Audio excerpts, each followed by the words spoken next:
Hello friends, यावर्षी आम्ही समर हॉलिडेजला Niagara फॉल्सचा plan केलेला होता. यावर्षी आई इंडियावरून पहिल्यांदाच USA आल्या होत्या आणि त्यांचा वाढदिवस पण होता. त्यानिमित्ताने आम्ही ही ट्रिप प्लॅन केली होती. पहिले आम्ही कॉर्निंग ग्लास म्युझियमला व्हिजिट केली. म्युझियम खूप सुंदर होतं.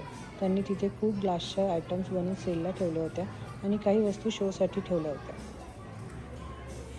माझ्याकडे यांचा एक कॉरल डिनर सेट आहे, जो मी डेली यूज करते 3 वर्षापासून. आणि त्याची स्पेशालिटी म्हणजे तो ग्लासचा बनलेला आहे, पण इझिली ब्रेक नाही होत.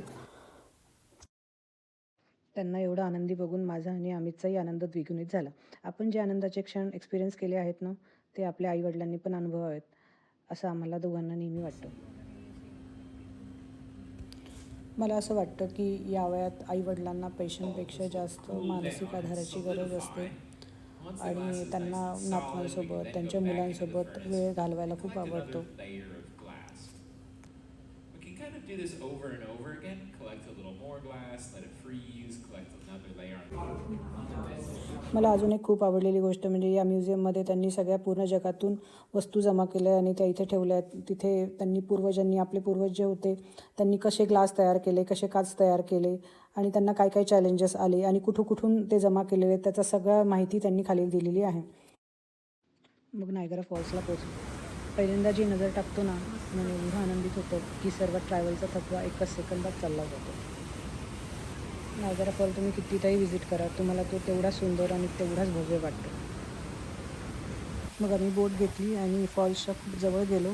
सगळ्यांनी खूप एन्जॉय केलं. दुसऱ्या दिवशी आम्ही नायगरा फॉल्सचे 2-3 व्ह्यू कवर केले आणि मग संध्याकाळची वेट करायला लागलो.